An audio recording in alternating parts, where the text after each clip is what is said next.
좋아요 꾹꾹. 안녕하세요, 경자입니다. 오늘 말씀드릴 컨텐츠는 이번 주 같이 상장하게 되는 비트나인과 디어유의 매매에 필요한 정보와 함께 상장일 주가도 예상해 보도록 하겠습니다. 오늘 말씀드리는 두 종목은 10일 수요일에 같이 상장하게 되는데요. 저번 주 청약한 네 종목이 두 종목씩 같이 상장하게 됩니다. 화, 수, 목, 금 이렇게 하루씩 상장하면 참 좋을 것 같은데 일정이 상당히 아쉽습니다. 그럼 같이 상장하는 두 종목 청약 결과부터 보겠습니다. 먼저 기관 청약 결과인데요. 수요 예측에서 디어유는 기관 경쟁률이 2001대 1이 나왔습니다. 금년도 3위 기록인데요. 하지만 기관 경쟁률이 높다고 해서 따상이랑 연결되지 않는다는 것은 제가 몇 번 말씀을 드렸죠. 이번 디어유는 어떻게 될지 궁금합니다. 그리고 의무합격 비율도 37.5%로서 높게 나왔는데요.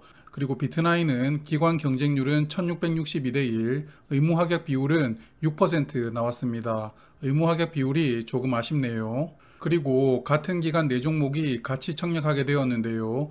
이수 페타시스의 실권주까지 포함하면 5종목이 중복되었습니다.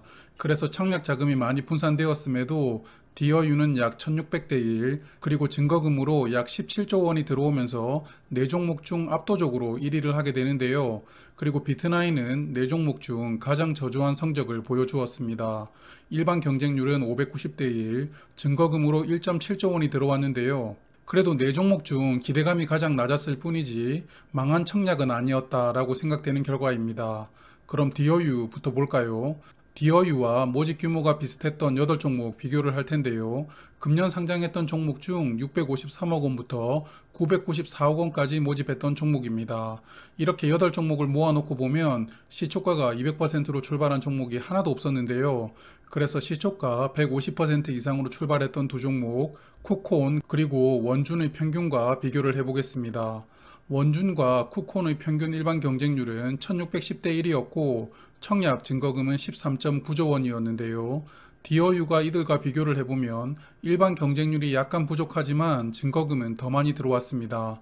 특히 5종목이 청약 중복된 와중에서도 이런 결과를 보여주었으므로 디어유는 상장일 괜찮은 스타트를 기대해 볼 수 있어 보입니다. 그리고 디어유를 가장 크게 기대할 수 있는 요소는 최종 의무 합격 비율인데요. 83.5%였습니다. 금년도 최종 의무 합격 2위에 해당하는 기록인데요. 수요 예측보다 약 2.5배를 더 잡아주었습니다. 그리고 고무적인 부분은 6개월 합격이 약 43%로 의무 합격 중 절반이 가장 긴 의무 합격을 신청했고 배정되었다는 것인데요. 그만큼 기관들은 디어유의 주가가 6개월 동안 공모가 이상으로 유지될 수 있다는 자신감으로 과감하게 베팅했다고 보입니다. 그래서 엄청난 의무 합격 83.5%는 안 그래도 적었던 상장일 유통 물량을 더 축소시켜 주었는데요. 최종적으로는 17.3% 비중인 353만 주가 유통되게 됩니다. 다만 덩치가 있는 종목이기 때문에 유통금액은 약 900억 원인데요. 그리고 유통 물량의 약 3분의 2는 기존 주주 물량입니다. 그래도 시초가를 기대해 볼 수 있는 상장일 유통 물량 수준이라고 생각합니다. 또한 스톡옵션, 전환상환 우선주, 전환사채 세 가지가 모두 있는 종목입니다만 상장일에 이들 물량은 추가가 되질 않습니다. 그러므로 더욱더 가볍게 주가가 움직일 수 있는 조건으로 상장하게 됩니다. 그럼 디어유의 상장일 주가를 예상을 해볼 텐데요. 먼저 유사기업 비교를 해보겠습니다. 디어유는 공모가 선정에서 3차로 8개의 종목을 선정하는데요. 저는 이 8개 중 연관성이 가장 떨어진다고 생각하는 네이버 그리고 카카오를 제외하고요. 나머지 엔터 관련 6개 종목과 비교를 해보겠습니다. 화면은 6개 종목의 지난 금요일 기준 시가총액과 금년 상반기 순이익을 연환산하여 PER을 계산해 보았는데요. 요즘 위드 코로나 기대감 때문에 엔터 관련 종목들의 PER이 상당히 높습니다. 그중 하이브는 PER이 약 200 수준이므로 너무 높아서 제외를 하고요. 나머지 5개의 종목과 비교를 해보겠습니다. 하이브를 제외한 5개 종목의 평균 PER은 74.7이었는데요. 그럼 디어유 적용해볼까요? 디어유는 공모가 산정에 반영하였던 상반기 연환산 순이익 112.4억 원을 적용해서 주가를 산출해 보겠습니다. 21년 추정 순이익인 112.4억 원에다가 유사기업의 평균 PER 74.7을 곱해주면 시가총액으로 약 8,400억 원이 나옵니다. 이를 주식수로 나누어 주면 주가는 41,200원이 되는데요. 유사기업과 비교를 해본 주가는 41,200원으로서 공모가 대비 58% 상승한 금액입니다. 그리고 데이터 하나 더 볼게요. 저는 수요 예측 의무 합약 비율을 가장 중요하게 생각하는데요. 그래서 의무 합약이 비슷했던 상장 종목들과 비교해 보겠습니다. 화면을 보시면 최근 1년 안에 상장한 종목 중 수요 예측에서의 의무 합약이 30에서 50% 사이로 나온 7종목입니다. 수요 예측이 30%가 넘게 나온 종목들은 대부분 결과가 좋았는데요. 이 7종목 중 3종목은 따상이 나왔고 4종목은 시초가가 더블로 시작할 수 있었습니다. 여하튼 이 7종목의 평균 시초가는 공모가 대비 82% 상승하여 시작되었는데요. 그래서 DOU가 82% 상승한다면 주가는 47,300원이 됩니다. 그리고 유사기업 평균 주가인 41,200원, 그리고 의무 합약을 고려해 본 주가 47,300원을 고려해서 제가 목표하는 매도 금액으로 생각한 주가는 이들보다 약간 더 높은 52,000원으로 설정하였습니다. 공모가 2배 주가인데요. 주가가 52,000원이 되면 시가총액은 1조 원이 넘어가게 됩니다. DOU의 사이즈에 비해서는 조금 부담스럽다고 생각은 되는데요. 그래도 시초가가 더블로 시작하는 확률도 있어 보이기 때문에 목표하시는 매도 금액은 시초가를 고려하시어 탄력적으로 대응하시는 게 좋아 보입니다. 그럼 이제 비트나인 볼게요. 비트나인도 같은 로직으로 비교를 해보겠습니다. 먼저 화면은 최근에 비트나인과 비슷한 규모인 200억 원대로 모집했던 8종목인데요. 두 종목은 그래도 시초가가 더블로 시작할 수 있었습니다. 더블로 시작한 종목은 이삭 엔지니어링 그리고 원티드 랩이었네요. 이 두 종목의 평균 일반 경쟁률은 1997대 1이었고 청약 증거금은 6.2조 원이었는데요. 비트나인의 결과가 이 두 종목보다는 많이 낮습니다. 그러므로 비트나인은 시초가가 더블로 출발할 가능성이 높지 않아 보이는 청약 결과입니다. 그리고 최종 배정에서 의무 합약 비율이 6% 나왔는데요. 수요 예측 의무 합약과 같은 비율로 최종 배정되게 됩니다. 상당히 드문 케이스인데요. 여하튼 최종 배정에서도 의무 합약을 높여주지 않았기 때문에 아쉽게 생각됩니다. 그래서 의무 합약 6%를 감안한 상장일 유통 물량은 424만 주인데요.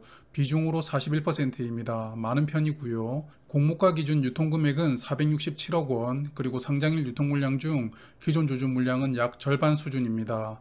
그래도 비트나인도 상장일에 추가되는 물량은 없기 때문에 다른 변수는 없이 상장을 하게 됩니다. 그럼 유사기업과 적정주가 비교를 해볼게요. 공모가 선정 시 3차로 선정했던 8개 기업입니다. 비트나인도 지난 금요일 기준 시가총액 그리고 상반기 순이익을 연환산하여 PER을 추정하였는데요. 적자 종목이 상당히 많습니다. 8종목 중 5종목이 적자인데요. 그래서 이들 적자 종목은 제외하고 나머지 3개 종목과 비교를 해볼게요. 화면은 남은 3개 종목인데요. 이 3개 종목의 평균 PER은 33.9였습니다.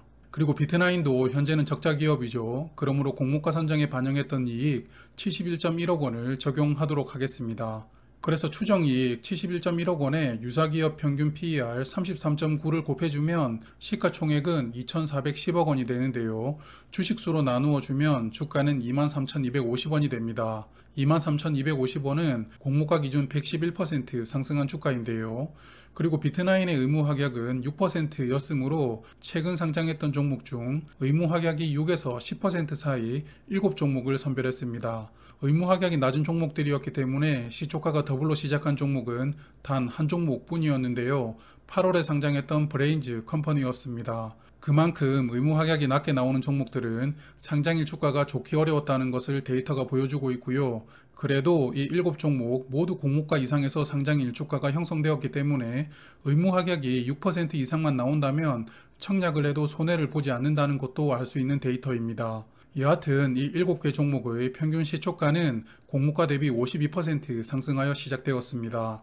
그래서 비트나인의 공모가 11,000원에 52%를 적용하면 주가는 16,700원이 되는데요. 그래서 앞서 비교를 해본 두 주가를 고려했을 때 저는 두 주가의 중간 정도 수준인 70% 정도 상승을 목표 매도 금액으로 생각을 해보았는데요. 공모가 대비 70%가 상승하면 주가는 18,700원이 되고요. 시가총액은 1,936억 원이 됩니다. 이 정도를 목표 매도 금액으로 생각하면서 상장일 흐름을 보고 매매하려고 합니다. 오늘은 동시 상장하게 되는 두 종목을 같이 비교를 해보았는데요. 두 종목은 결과 차이가 컸기 때문에 아마도 디어유 쪽으로 더 많은 수급이 몰리면서 비트나인의 시초가가 공모가 근처에서 시작될 수 있는 확률도 있습니다. 여하튼 상장일 매매는 시초가가 얼마로 정해지느냐가 가장 중요하기 때문에 시초가를 기준으로 본인이 생각하셨던 목표 매도 금액을 조금씩 수정하시면서 원하시는 가격으로 매도하시면 좋을 것 같습니다. 말은 쉽게 하는데 참 어려운 일이죠. 그럼 오늘은 여기까지 말씀을 드리도록 하고요. 내일은 목요일에 상장하는 ITI즈 그리고 지오 엘리먼트를 묶어서 상장일 주가 또 예상해 보도록 하겠습니다. 그럼 다음 영상에서 또 뵐게요. 안녕히 계세요. 아침 저녁으로 쌀쌀하네요. 따뜻하게 입고 다니세요.